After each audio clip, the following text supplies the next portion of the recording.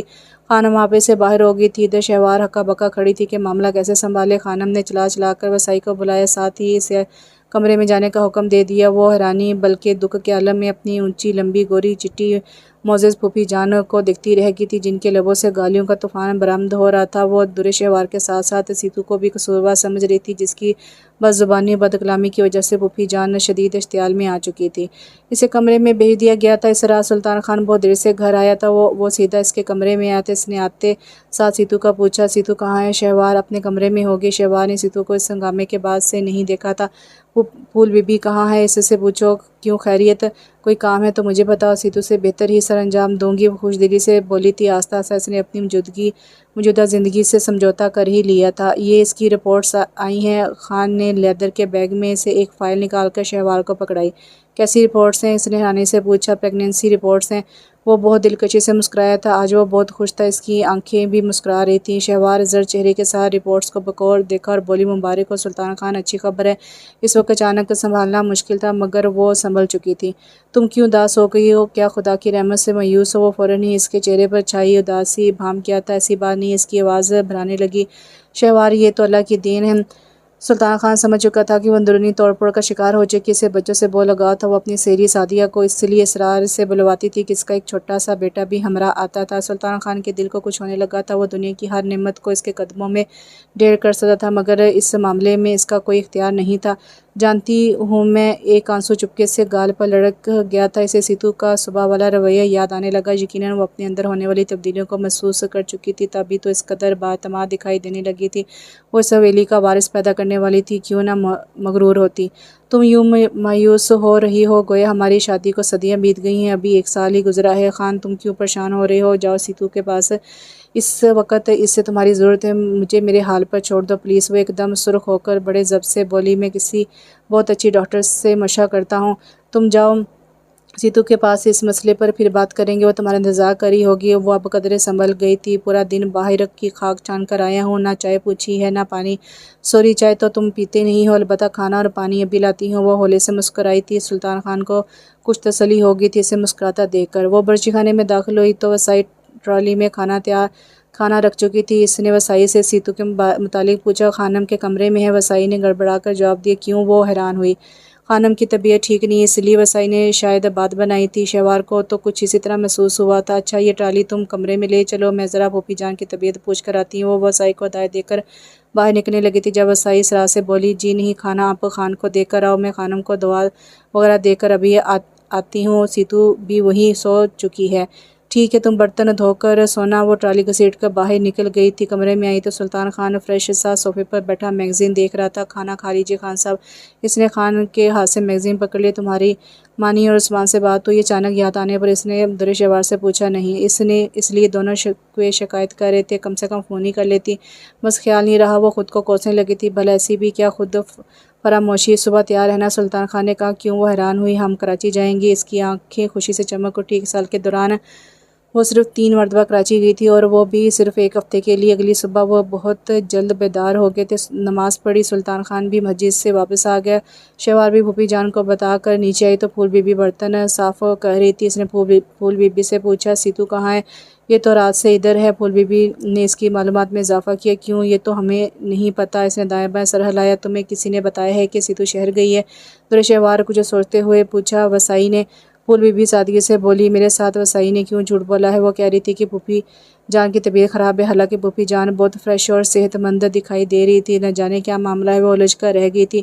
رستے میں اس نے خان سے اپنی الجھن شیئر کرنا چاہی۔ خان، سیتو کہاں ہے؟ کل سے اسے نہیں دیکھا۔ وہ رنگین آپا کے پاس شہر گئی ہے۔ وہ لاپرواہی سے بولا تھا، گویا اس کے لیے یہ معمول کی بات تھی۔ تمہیں کس نے بتایا ہے؟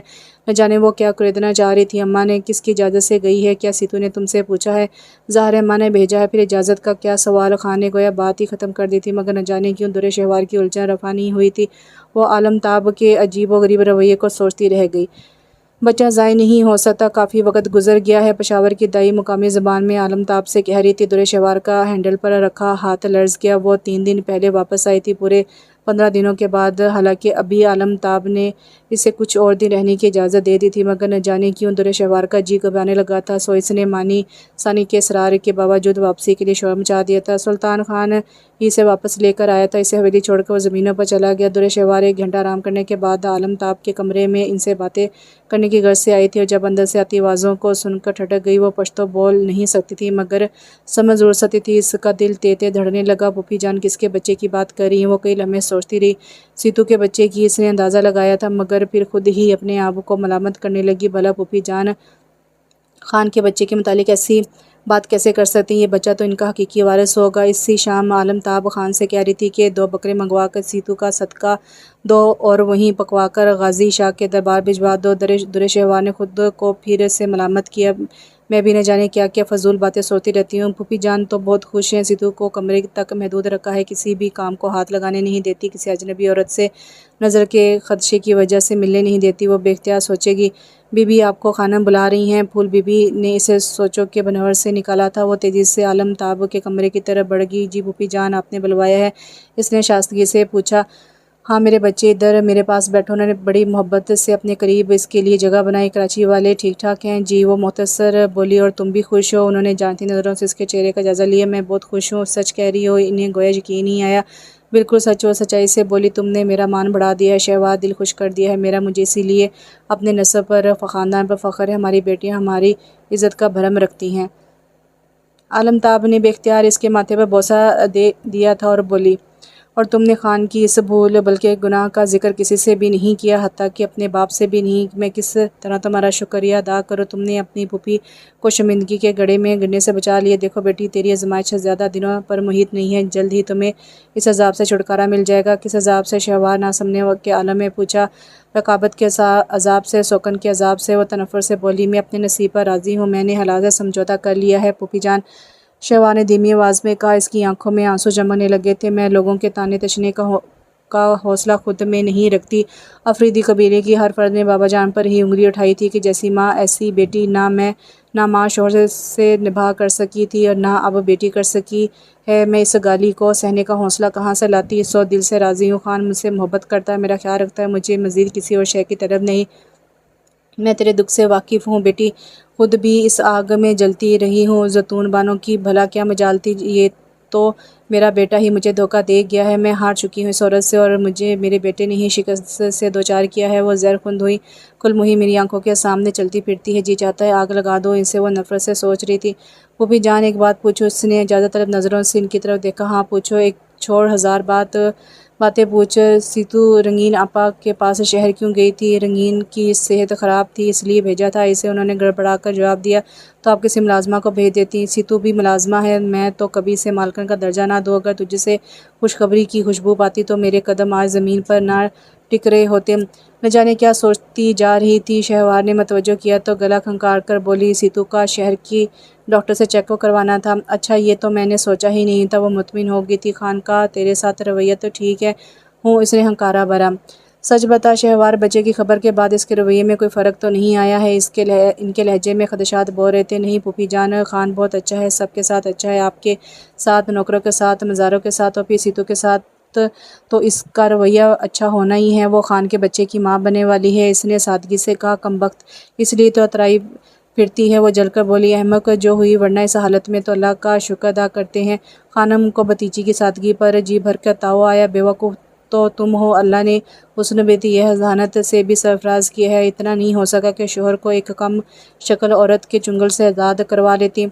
پھوپھی جان، آپ کا بیٹا صورت کے عشق میں گرفتار ہونے والا نہیں ہے۔ سب سے بڑی بات، وہ حقوق و فرائض میں کوتاہی کر ہی نہیں سکتا۔ یہ جنگ محبت کی تھوڑی ہے، محبت تو مجھ سے کرتا ہے، یہ جنگ فرائض کی ہے، اور وہ اپنا فرض اچھی طرح سے نبھا رہا ہے۔ یہ سب کتابی باتیں ہیں، تم بھی تھوڑا اپنے اندر رعب و دبدبہ پیدا کرو۔ وہ کل کی چھوکری اس قدر زبان دراز ہو چکی ہے، اور تم ان کی ناراضگی بجا تھی۔ اپنی بھتیجی میں وہ سب خوبیاں دیکھنا چاہتی تھی جو ان میں بددرجہ موجود تھیں۔